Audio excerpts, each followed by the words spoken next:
Good evening, Toastmasters, and good morning to the esteemed guests. I welcome you all to the Season 2, Episode 6 of Beyond Toastmaster, a District 98 initiative. I am Toastmaster Neha Bhatt, your host for today, and currently serving as Area Director A2, Division A, District 98. We at Toastmasters International empower individuals to become more effective communicators and leaders.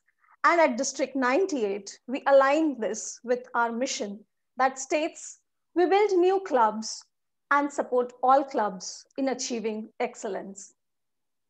Welcome you all to Season 2, Episode 6 of Beyond Toastmasters. Result is a one-time process. Effort is a continuous process. But learning, my dear friends, is a never-ending process. With that particular thought in mind, we at Beyond Toastmasters initiated a virtual talk series. You may also call it as lockdown learnings, past 1 year, and had successfully completed our season 1. But with the overwhelming response of the audience and dear Toastmasters, we started the season 2, and today we stand at the 6th episode of this series. I believe learning should be boundless, and hence this series also brings to you learnings from accomplished speakers across the globe who are not only proficient orators, but are also great leaders. Talking about one such exciting session today, let me ask you one question. Do we all love adventures? Yes, at least I do. And I'm sure the moderator also agrees to this. Today, we have amongst us the two eminent speakers who have literally upscaled their lives by adventure. But before, hold your breath. Before I introduce them to you, let me state some of the ground rules for this event. At Toastmasters, we avoid crosstalks, and hence the chat option for this meeting will be disabled throughout. However, if you have any queries for the speakers for today, we would request you to send it to the moderator, Akashdeep. For better experience of this event, we also request you to kindly switch off your video and remain on mute throughout for the better bandwidth of the entire event. Now it's the time for me to invite the moderator of today's show. He too believes that life is full of adventure. Explore it as much as you can. Make sure you make some virtual noise by the emoticons and as I invite him on the stage. He is a passionate Toastmaster for more than 3 years now, and he has served this organization in various capacities as a club officer, right from Sergeant at Arms, Club Secretary, Vice President Education, and as a former area director too. And he's currently the Division J Director, Akashdeep Agarwal. Well, the introduction is yet to come. Akashdeep is an inspection engineer working with Reliance Industry Jamnagar for over 7 years now. He has also been Pathways Coach for Gujarat for the year 2019. Along with being just passionate Toastmaster, he loves listening to music and is an avid drummer too. So I wish, Akashdeep, we get to listen to the music someday. His keen interest is also not just in music, but in trekking and participating in marathons. Guests, I'm sure he's going to put the role on while the panel discussion is on. And that passion of trekking leads him to places like Thimphu and Tiger Hills, and also accomplishes his half marathons. He is popularly known for in District 98 for his ever smiling. Can you see that smile on his face even now? The poise that he carries, the calm attitude, and the humble conduct that he has for his co-Toastmasters. Please help me Toastmaster Akashdeep Agarwal to take this session forward. Over to you, Toastmaster Akashdeep. Thank you. Thank you so much, Neha. Of course, even you have a beautiful smile, and that goes without saying. Thank you so much for that beautiful introduction, Neha. So, friends, we all are human beings, and we all look forward to excitement in our life, right? Monotonicity is something which is very boring, and we always look forward to something that gives us that excitement to our life. Adventure, friends, is one such thing that stirs up our life, makes it exciting, and makes it even more lively. Today, we have two beautiful people with us who are not just adventurous, but they are leaders as well. These people, they have worked hard to achieve their passion, and today, as leaders, they inspire, motivate many others to pursue their dreams. Friends, it's time that I introduce our panelists for the day. The first lady is Miss Shailee Basent. She is a climber who has climbed 7 summits, a keynote speaker, a Toastmaster, a stand-up comic, social worker, and of course, beautiful lady. Can we have her on the screen, please?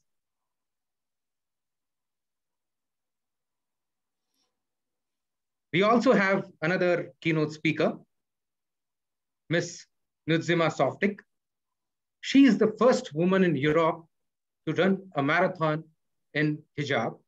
She is a running coach, a Toastmaster, a triathlete, motivational speaker, project manager, and a marvelous woman.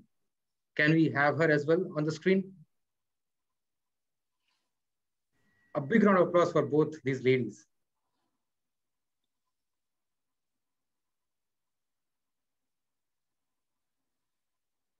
So friends and ladies, I feel so empowered and I would say I'm so happy that I got this opportunity to share screen with such beautiful ladies and someone who are so talented and have really worked hard to achieve what they dreamed of.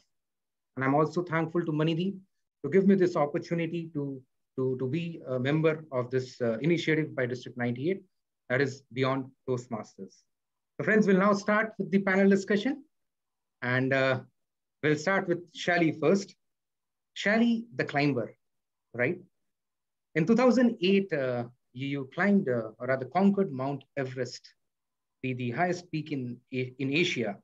And it was a very fantastic moment, right? So what is that first thing that came in your mind when you reached the highest point? Oh, on the Summit of Everest. Yeah. Is there an echo of my sound? No, it's perfect. Yeah, okay. So when I was on the Summit of Everest, there was definitely an echo. The whole world looked so beautiful.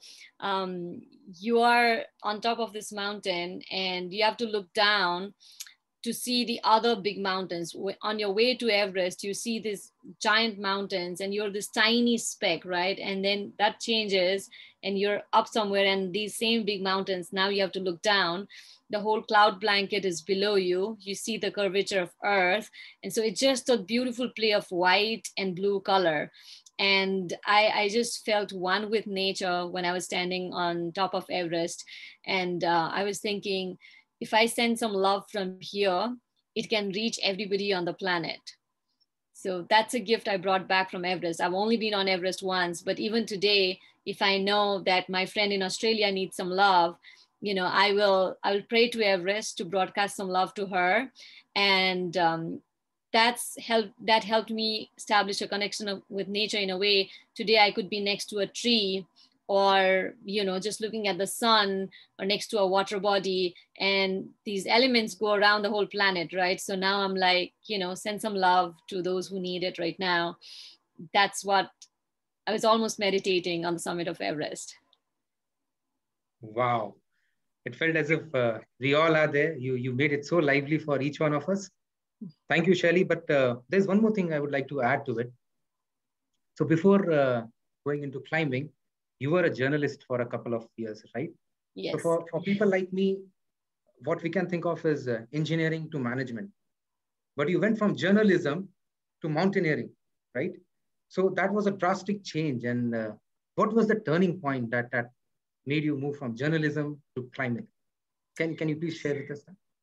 Sure. When I was a little girl, ever since that time, from the first moment I've been aware that I exist, I'm a very free person. So I never had a professional goal in my life.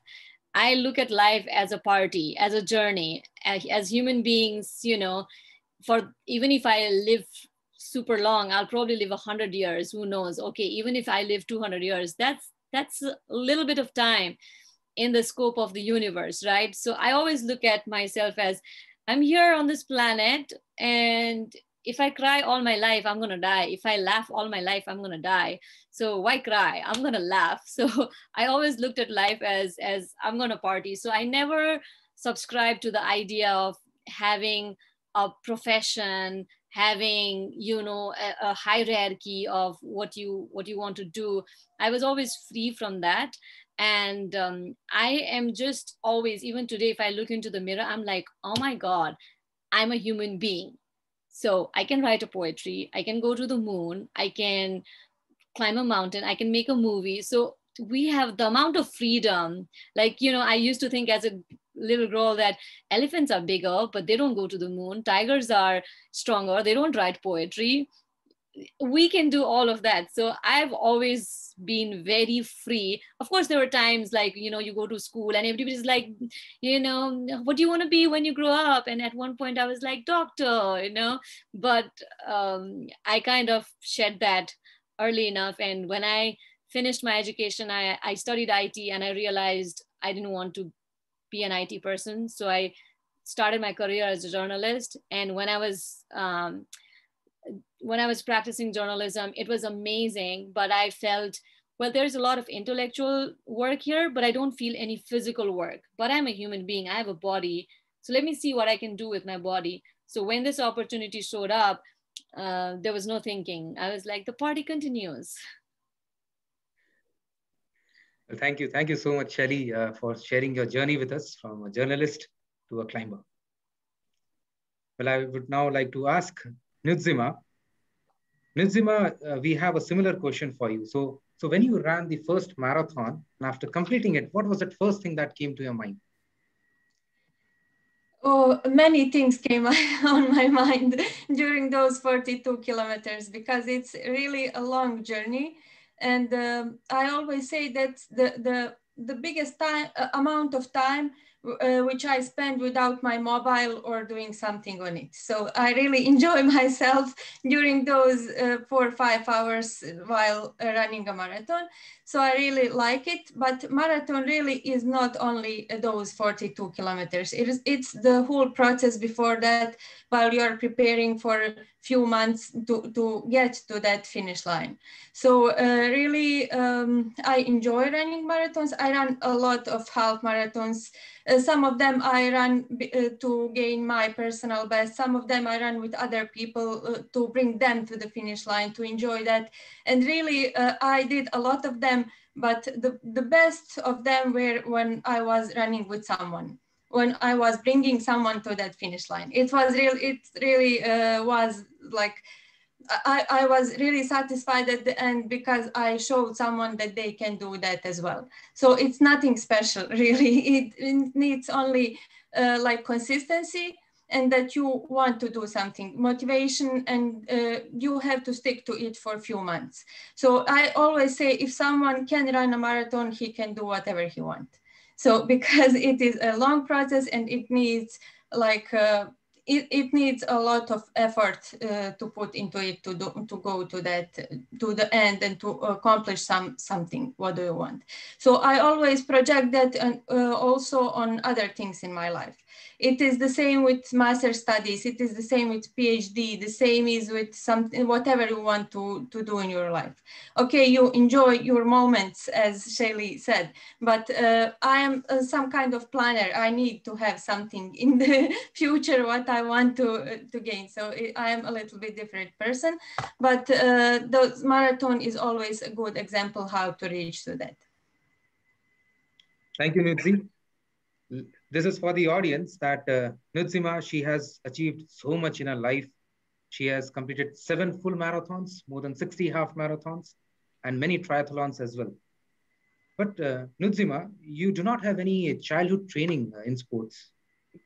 So Yeah. what was that turning point in your life that made you move to athleticism? Actually, I wasn't sports person previously. Then when I was 25, I got married, and I was in that marriage only 3 months. And it just didn't work, and I wasn't happy in that, and I decided to make changes. I got divorced, and after that I was thinking, what can I do for myself, because I had 10 kilos which I didn't want to have at that moment, and the running was the easiest way to accomplish something, to be, because I was working and at Al Jazeera Media Network, and it was, I had shifts. Sometimes I was working late at night, so I needed something what I can do with people and something what I can do alone. And running was really good opportunity for that. That's when I started in 2015. And after that, it was preparation for first half marathon. After that, I just continued to prepare myself for first marathon. It was in April 2016. So it needed 1 year from the beginning, from really only 3 minutes of running to the marathon, 1 year. 12 months. So when I started with that, it just came. When you see the race, you just register to race and you go, and that's it. And since then, I didn't stop. My mother told me that she didn't think that I will stick to that. Like, you are always interested in everything, but you quit really fast. So it didn't happen with running. I really found myself there. And then I started somehow. I didn't want that to happen. I wasn't thinking about that, but it started inspiring other people to join me, to run with me, especially women with hijab, because they saw that it's possible and that nothing will happen if they do that, and they can do, and they will be happy with that. And then they started. And after some time in 2017, I registered a running club. And now the name of it is Trčanje I To, and now we have more than 200 active members. Men, women, all kind of people, different religion, sexual orientation, whatever, all kind of different people. And we all run together, and we all have the same vision and mission, and we enjoy that. We want to be happy and to find ourselves in that, and that's really, really nice. That was like big change. And it also made me to think about my life professionally. What do I want to do? So it's not only proofreading on copy editing at Al Jazeera. It wasn't something what fulfilled me with happiness. So I wanted to change that. And then I applied for Chevening stipend in London. I got it, and now I'm in London studying my master's studies in international business management. So now I'm doing something what I really like, and running also together with that. Thank you so much, Nudzi. So from 3 minutes, the first day of her training, and she finished marathon 42 kilometers in 4 hours 22 minutes. That's a big achievement. Thank you for sharing that, Nudzi. Now we'll move to Shailee. Shailee, we have another interesting question for you.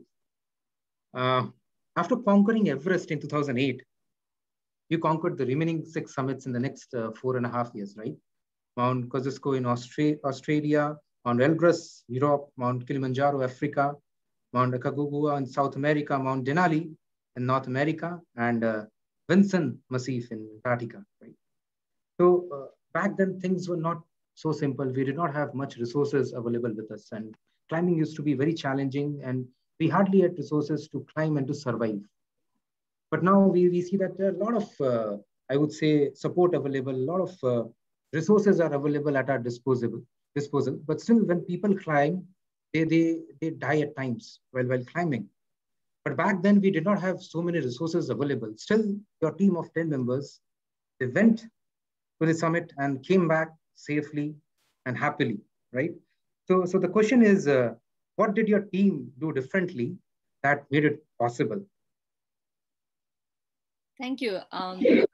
There's been a very simple kind of success behind definition of success. So I always tell people, when you pick something, it's helpful to understand what success would mean in that particular project or goal or mission. So when we started with Everest, we're very clear that in mountaineering, even if one person from the entire team makes it to the summit, it's a successful expedition. So if you look at Tenzing Norgay and Edmund Hillary, who climbed Everest in 1953, we all know their name from the time we're little, children, but it was not like they were the climbing superstars and always meant to be on top of Everest. No, they were actually Team B.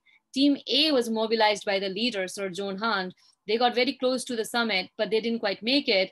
They turned around for safety, and then Team B was mobilized, and then they made it, and that's why we know their names.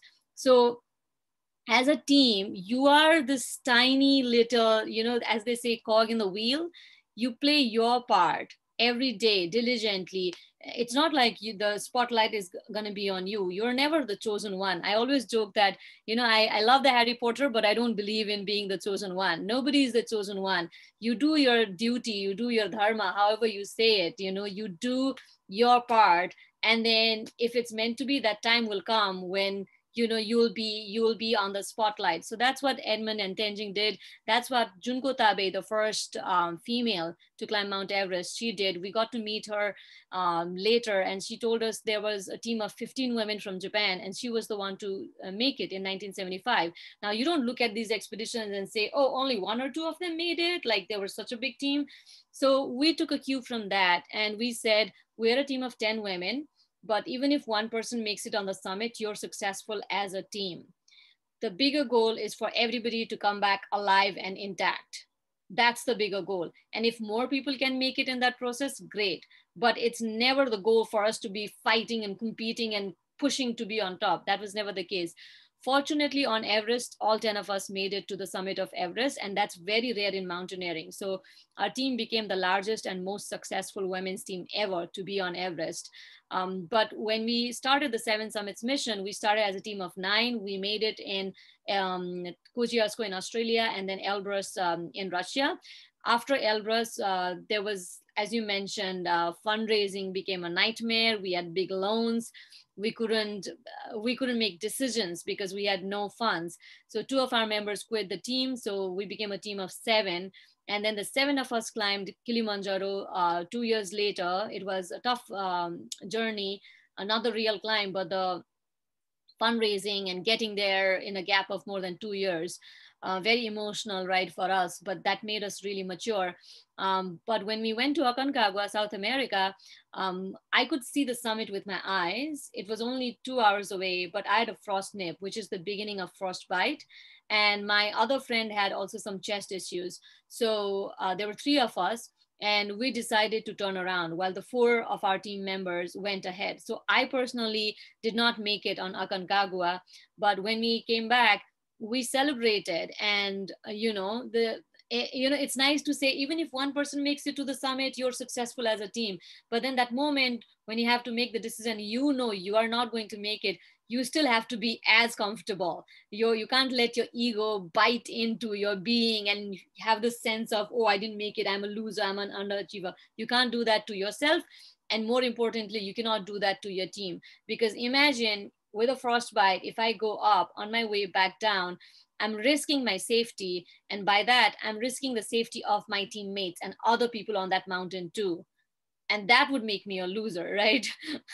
and people get into those situations. I'm not judging others, but I'm just saying I had the time to make that decision, and I turned around. The last two climbs were not even part of the climbing team because Antarctica is so expensive. It's $50,000 a person. We could only send four members from the team. So three of us, including myself, we just volunteered not to go because it's not about me. Our definition of success never changed. We always said one person on top is success for the team. We stayed with that. So personally, I've been on the highest of 4 continents. I climbed close to the 5th one, but I didn't quite make it. The last 2, I was not part of the climbing team. But as a team, we are the first women team in the world to climb the highest peak in each continent. And that's the secret of our success. Thank you, Shailee. You've inspired many. I would say that. Thank you so much. Sure. When you see, this question is for you. Until 2012, hijab, the cloth which is worn over the head and neck, was not allowed in majority of the sports, right? And slowly it was adopted in Olympics and all. You are the first lady in Europe to run a marathon in hijab.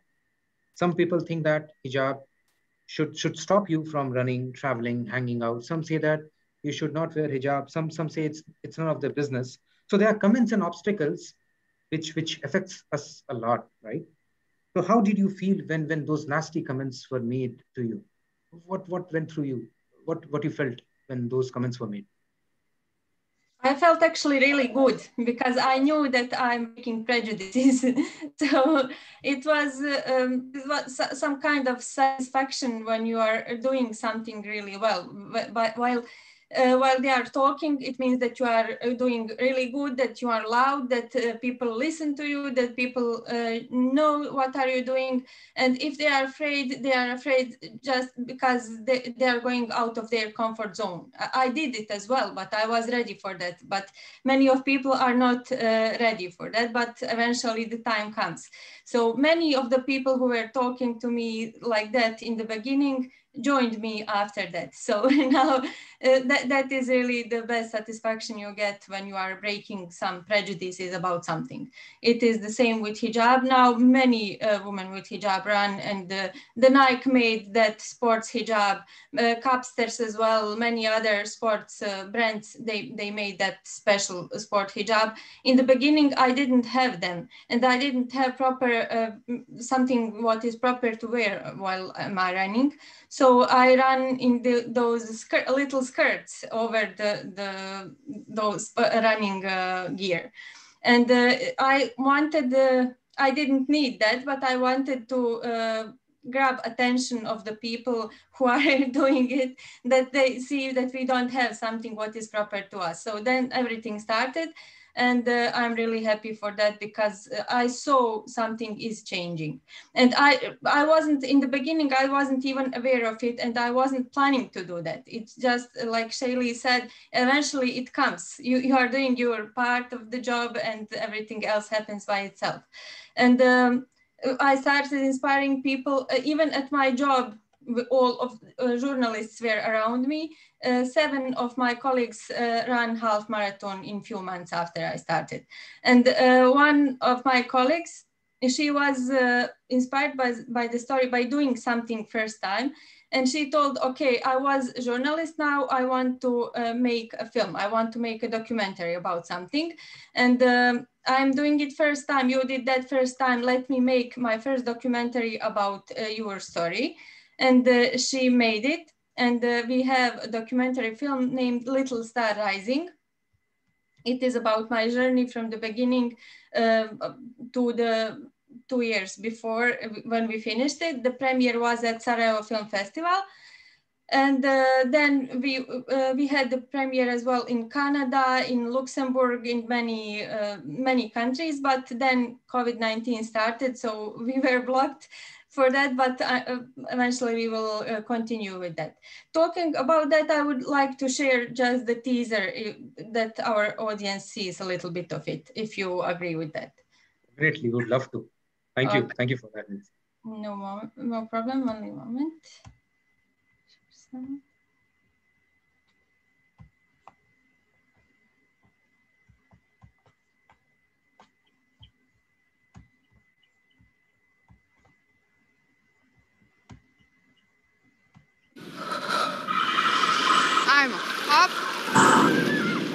Najprije smo išli da dajemo DNK sestra i ja u ICMP u Sarajevu. I to je bio vjerovatno najjeziviji moment mog života.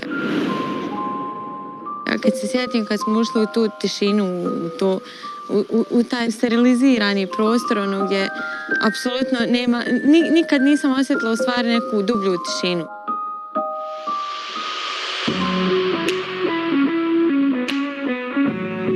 ...3,8 km plivanja, 180 km bicikla i 42 km trčanja. Pa ona ništa nije znala, on je rekao samo ima jedna luda žena koja hoće da ide na polu Ironmana za početak, hoće da postane Ironman. Svaki put kad uđem u jezero suočavam se s istim strahom. Strah od dubine, od toga što ne vidim dno, od toga što ne vidim što je ispod. Trebalo mi je čitavih 28 godina da počnem živjeti svoj život onako kako ja želim.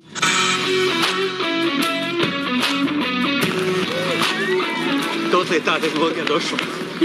Svima koji trče, komentaršu danas ovaj snimak Nudzejmi.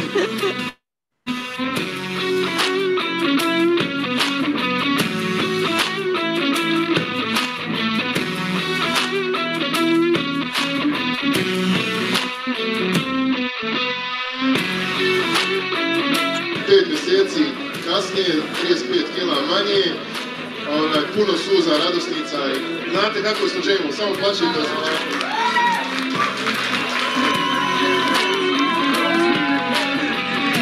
Ta neka energija koju ona dovodi je nešto fascinantno.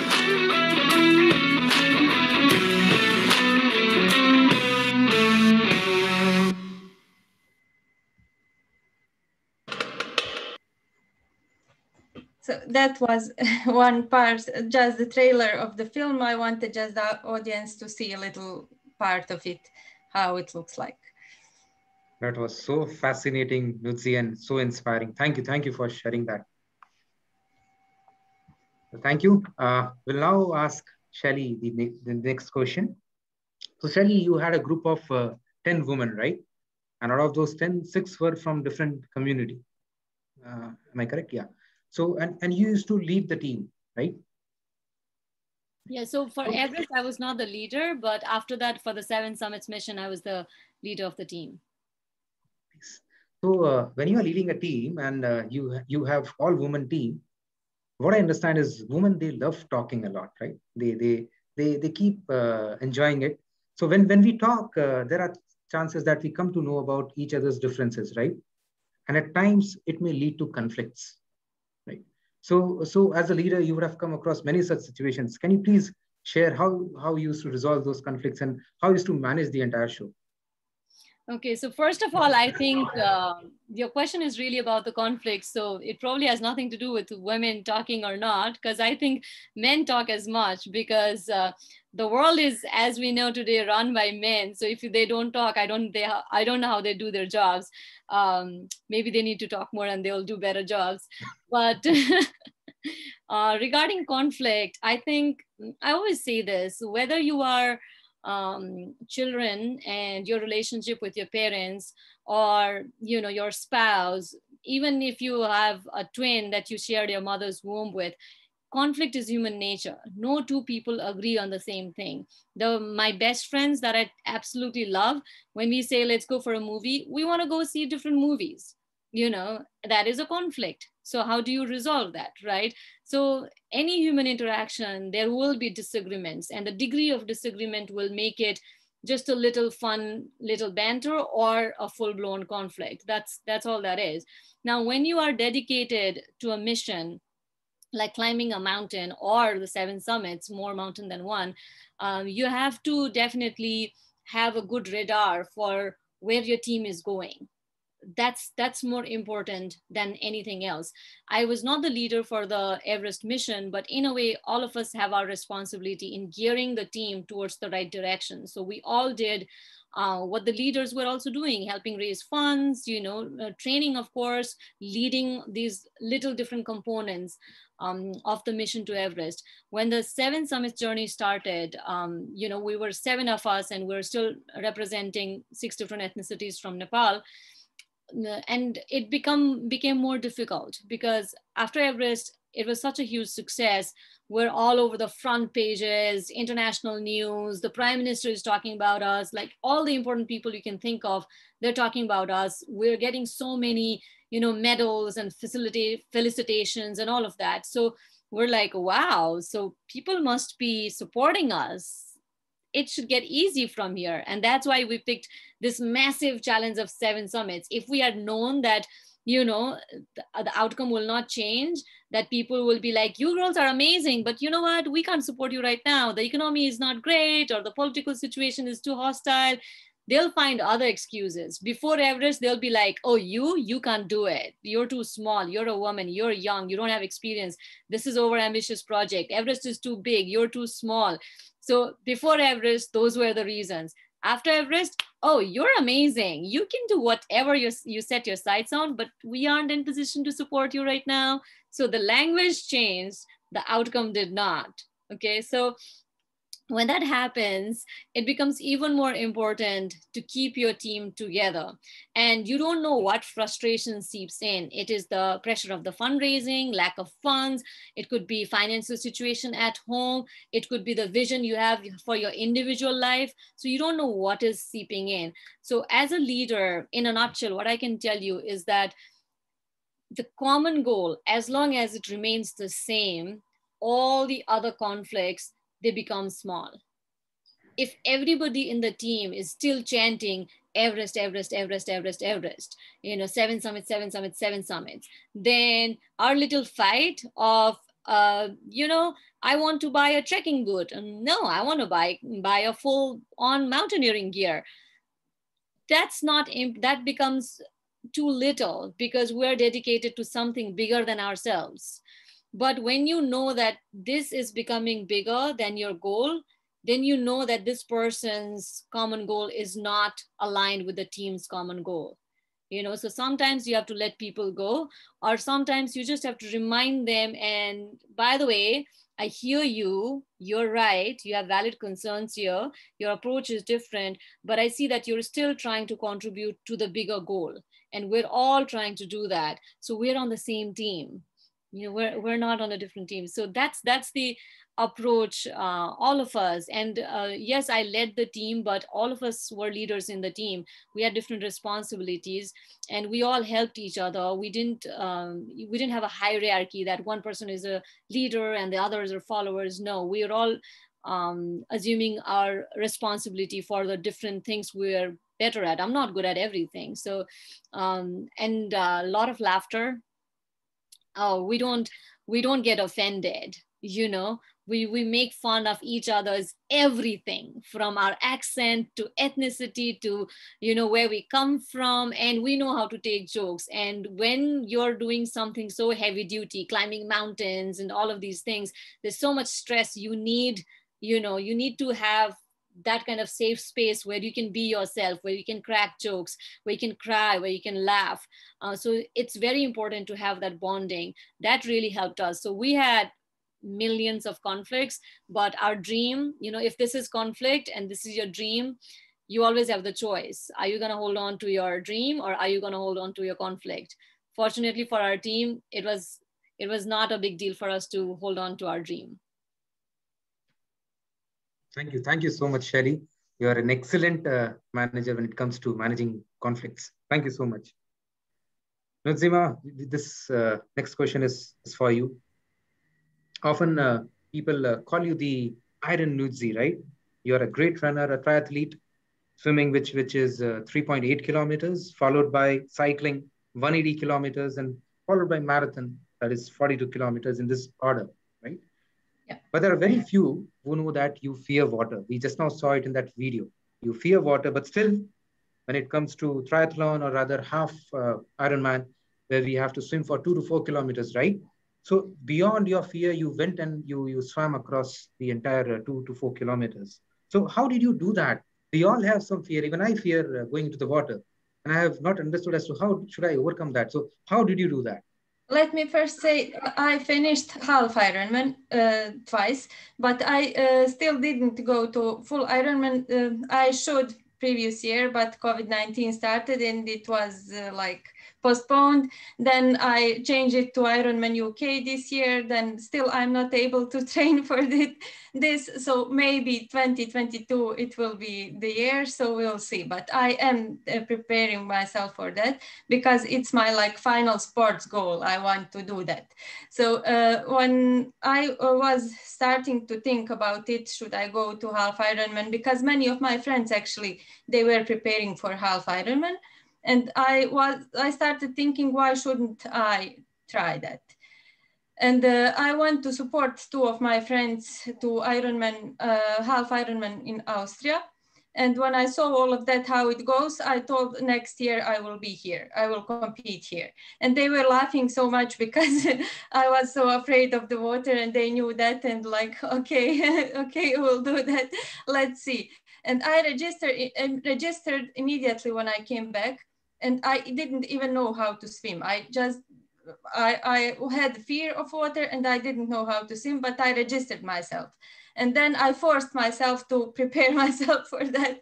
So I started preparing. I had 3 swimming trainings a week.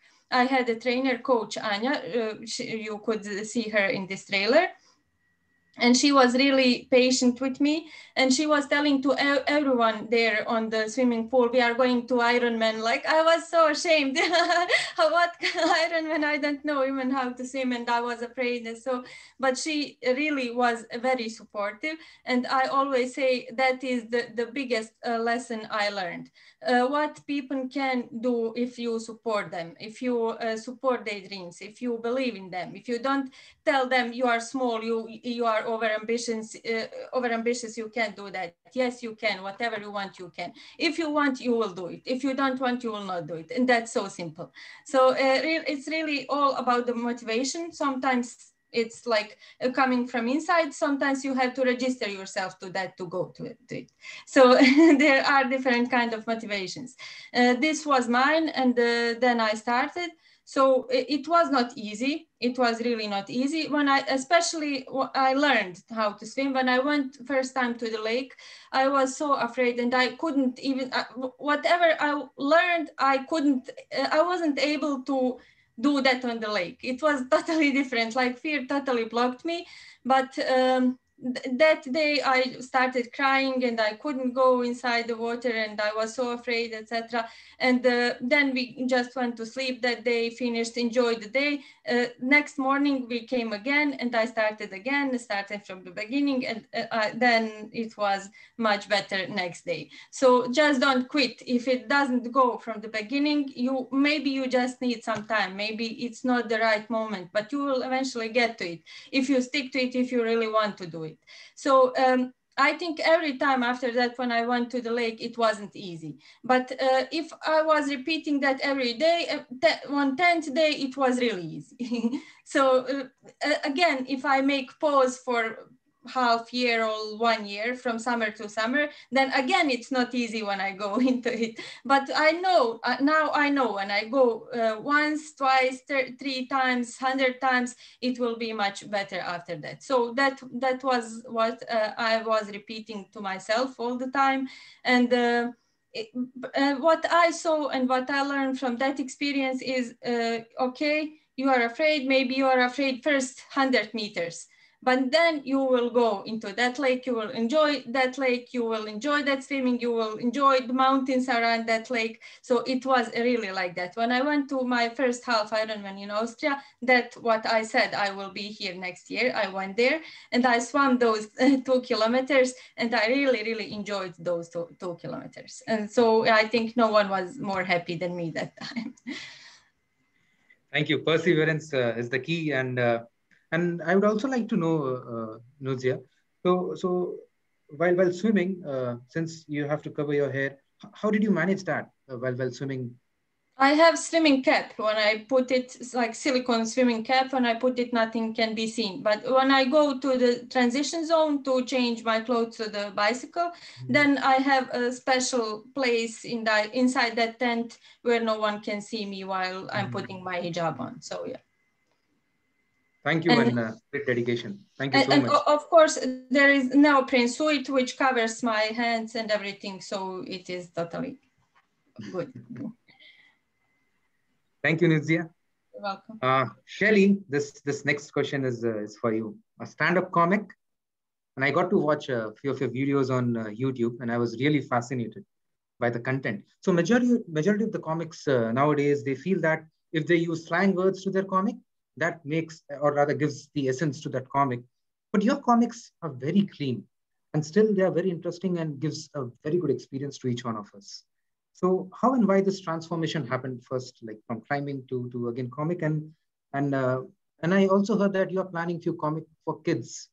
So can you tell us about that? Thank you. First, I must say I'm really impressed with your homework. I don't get this question a lot. So thank you for noticing that my comedy is clean. That's something I planned right from the beginning. As a person, actually, I don't use swear words and stuff in real life. So that comes kind of naturally to me. But when I go to watch some comedy and I see other comics, I've literally seen stand-up comics standing on stage with their mic and just using swear words like pause, swear word, pause, swear word, and the audiences are laughing like that, and I'm like, seriously, what am I doing here? So it is helpful to make people laugh. But right from the beginning, I kind of knew that I'm doing comedy for a reason. I have a vision with my comedy. And that's part of the, so that's also why I'm so happy that I'm here and I'm sharing the screen with Nudzejma, and I'm learning so much about her journey as well.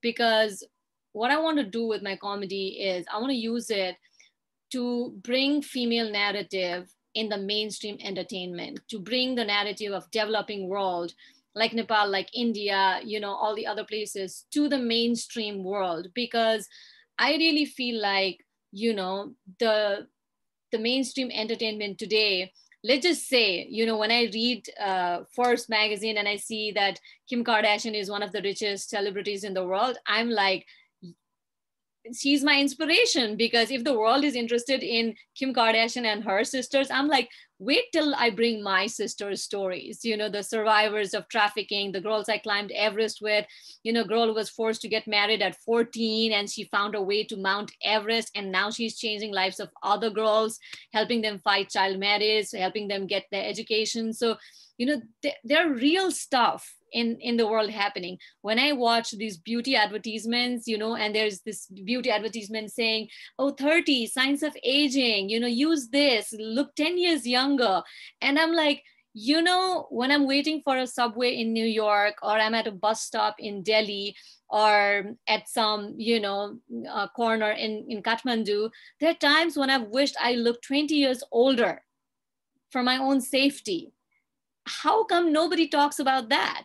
So there is no female narrative, I feel. The real things that matter to women, the real fight, real accomplishment, So I want to use language of comedy to bring these real issues, still keep it comedy, not maybe a preachy, inspirational, motivational thing. I want to make people laugh, but be aware of these things, make them a little uncomfortable. So when I'm doing this, I know that young children, especially maybe teenagers and so forth, who can kind of grasp these ideas, they're going to be my audience too. So I definitely want to reach out to them. I want to tell them about how people did not believe in us when we were climbing Everest, and how that changed. So that's why I don't want to use foul language. I want my comedy as much as possible to be family friendly, so that family can watch it together, and with that they just come to know more about real issues while getting like hearty good laugh. That's one of my biggest goals. Hopefully those days will come when I'll have big arenas packed full with families, and people bringing their young girls. Because after a lot of my talks, I've heard people say that I need to treat my daughter better. I've heard that from, you know, well-to-do families, educated families saying, oh, yeah, I don't push my daughter as much I pushed my son. I keep hearing that. So I want to, you know, with kind of, with the serious talk, you can probably reach 1,000 people. When you make it silly and funny, I hope I can reach millions. Thank you, Shailee. And let me tell you, I'm a very big fan of your comedy. Thank you. Thank you for that. Nudzi, this is for you, this question. So you formed a running group, right? And for those people who wanted to change their life by taking running as a passion, you coach all those people. So this group started with 4 people, and today we have more than 200 people, right? We saw that in the video as well. So can you tell us more about this group and who all comprise this group and how is it run? Like when I started it, I was alone. I immediately was in the position to be a running coach for that group of people. And I will never forget the moment when I had to go in front of them and tell them what to do now. And it was really scary at that moment. And even we were only 5-4 in the beginning, so it was really scary at that moment. But eventually the group started growing. I'm making the plans what and how the group will go according, of course, listening what other members want and how we want to do that. But when we started growing, we needed more people to come into it with me to help me, because I cannot run so many people who run differently. Some of them run faster, some of them are running moderately, some of them are beginners and they need someone who will be all the time with them. So then we formed the group. Now we have sometimes 3, sometimes 4 groups, and we have team leaders of those groups who are leading them on the plan, how we make it, and we upload it, and then they are following the plan. Still, I am leading the group, at least Viber group with those people, and I am now in London. I came here, but now we are not only a group of people from Sarajevo. We have members from London as well, from any other cities around the world, especially. I have to admit that most of them are Bosnian people, but Bosnian people who live abroad and everywhere else. When I came here, I saw that how different and more harder is for them following the plan from, especially for example, the group is running in Sarajevo, but someone is following the plan from London. How difficult is that when you don't have the group to support you? Then I created online running school, and now we have another group, and we are dealing with those challenges, what we have as a challenge when running with the group but alone. So now it's something new what we made, and it really works really nice. They started from maybe 1 minute running, and now after 1 month they are running 5 kilometers now. So it is real. I'm really happy that I can inspire and help people even online. We don't have to be together to inspire each other. Now we are sitting here, we are listening to Shailee's story as well, and it's really inspirational. And even if you are someone who inspires people, you need stories like this to make you work better, to go farther, to make some new finish line and to accomplish it, and to help other people to go to that same finish line. Because when the leader is on top, he's not there because he is better than everyone else. He is there just because he has some skills to go there, and he is helping others to go with him. Because a real inspirational leader knows that he will not do anything alone. He needs people to do that. So people are really so important to me. And I'm especially aware of it now when I am divided from my group physically. So I know how important that is. And really, I encourage people to join the groups, whichever groups those are. For example, Toastmasters group, running group, whatever, climbing group or something else. Just join the group and enjoy the power of the teams. Thank you. Thank you so much, Nudzi. And this is for the audience. This group also have people who are having permanent disabilities also. So this group is very, I would say, we can have a lot of people in this group, people who fear that they are so fat and they cannot do anything in life. Even those people out there, not just those who want to run and be fit. So thank you, Nudzi, for having all those people in the team, right? So since we are towards the fag end of the session, uh, we'll have a quick rapid fire, and then we'll hand it to our vote of thank person. So before that, so we'll start with Shailee first. So it's a rapid fire. You need to answer it very fast, and then we'll move to Nudzi. So the first question is: are you superstitious? Not really. Left foot first or the right foot first? I haven't noticed. So the first thing that comes to your mind when you hear these words: marriage. Great, it works. Fear. Make it a friend. Friend. Core of life. Be friends with everyone, your husband, your wife, your parents. Be friends. Everest climb. Spiritual. Weekends. Fun, family. Nepal. My pride, my home. And this panel discussion? Super inspiring, super inspiring. Nudzi, I love you. Thank you, I love you too. Thank you so much, Shailee. We'll now move to Nudzi. Nudzi, are you superstitious? Sorry, I didn't understand that question when you asked her as well. Okay. So at times what happens is we think that if you do not do a thing certain way, something may go wrong and we may land up somewhere else. So at times we behave that way, and this is called superstition. We believe that if you follow a certain way, this is the only correct way, and if I do not do that, things may go wrong. No, I'm not. The left foot first or the right foot? Right foot always. It's cultural thing. Okay. So what is the first thing that comes to your mind when you hear this following words? Marriage? Love.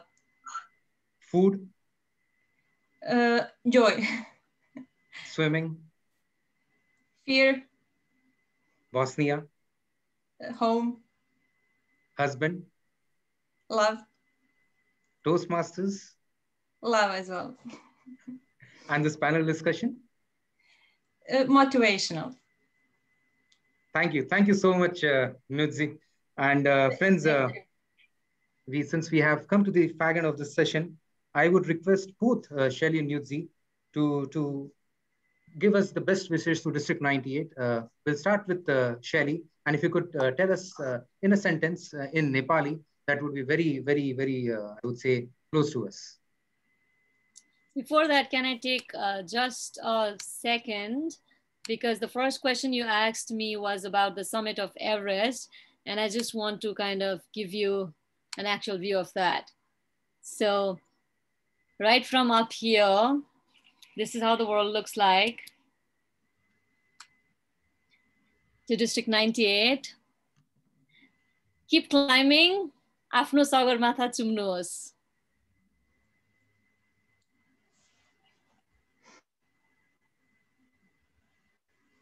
You're muted, Akashdeep.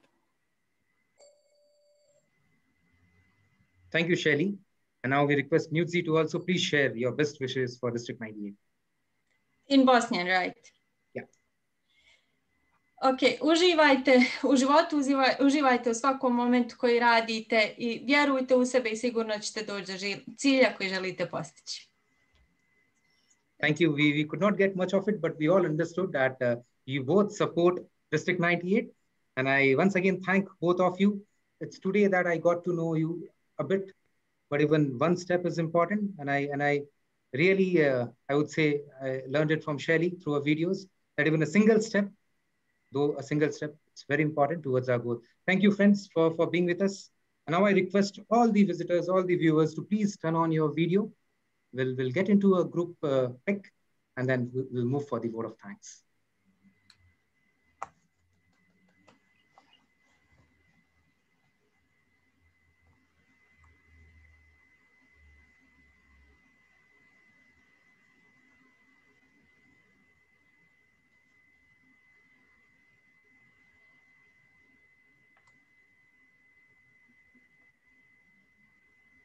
You're muted.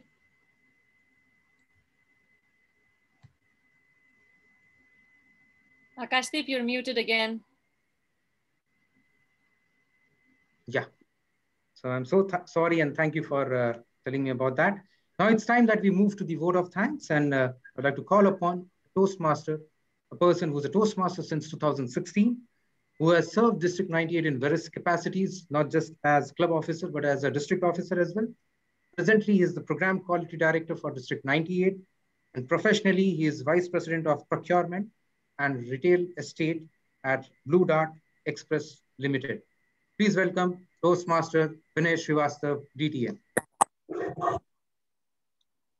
Good evening, good morning. I actually have no words to express. Before coming to Shailee and Nudzejma, I would first thank Akashdeep. Why? Simply because normally in the panel discussions, we come across 2 people, 3 people, and Akashdeep has, I think, had a panel discussion with at least 12 to 15 people today.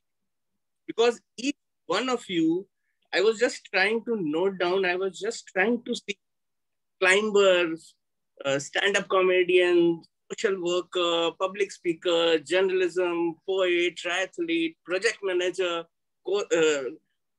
I am just, and I don't have count for that. And I was actually noting it down. But so kudos Akashdeep for this fantastic panel discussion, the way you have handled it. Thank you so much. Coming to both of you, thank you, ma'am. Thanks from the bottom of my heart. You have made it so simple. You have made everything so simple. The certain things which I loved in both of the speeches or whatever you have said is team. When we are talking about team, you are so much passionate about your team. Shailee, when you were speaking about the conflicts, and a simple statement like when you have a goal, when you have a bigger purpose in life, do not matter at all.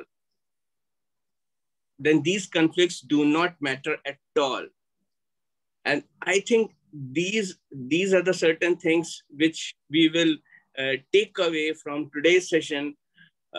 Apart from that, one more thing which I loved was what Nudzejma. Am I pronouncing it right? It's D is silent, Nudzejma. That Nudzejma said that whatever you are doing with a purpose. The purpose to train people down the line. So it is not only you, the team matters, and you are leaving behind a legacy wherever you are going. You are leaving behind a set of trained people. Thank you so much for coming over. Thank you so much for sparing your time. We are thankful to you. On behalf of District 98 Trio, I thank each one of you for coming, and I thank all the guests. I thank each and every person behind this initiative. Everybody, Manideep, every person who is behind this. Thank you, Neha. Thank you, everyone. Over to you. That's it from me.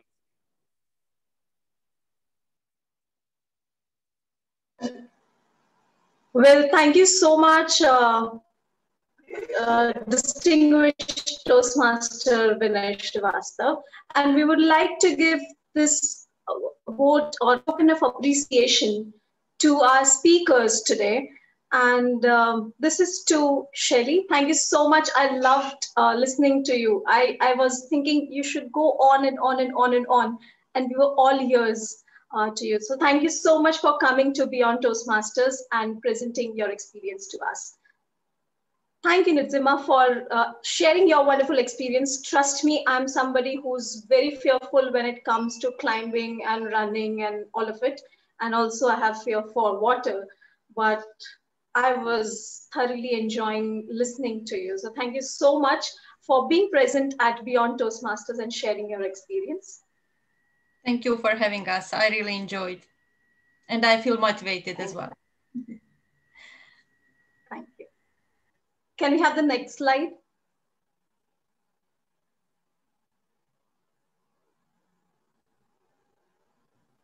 You can see the slide, Neha. For the certificate, please. Okay, so this is our squad, which helped us conduct season 2's episode 6 of Beyond Toastmasters, which had Adventure Zoom Master, Harshit Khandelwal as Zoom Master again, and we had timers Debanjana and Isha Bansal, who helped the moderator. Thank you so much for your time and support, team.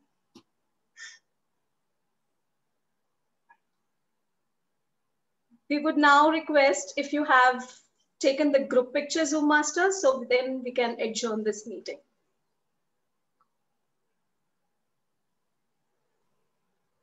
Okay, it is done. Thank you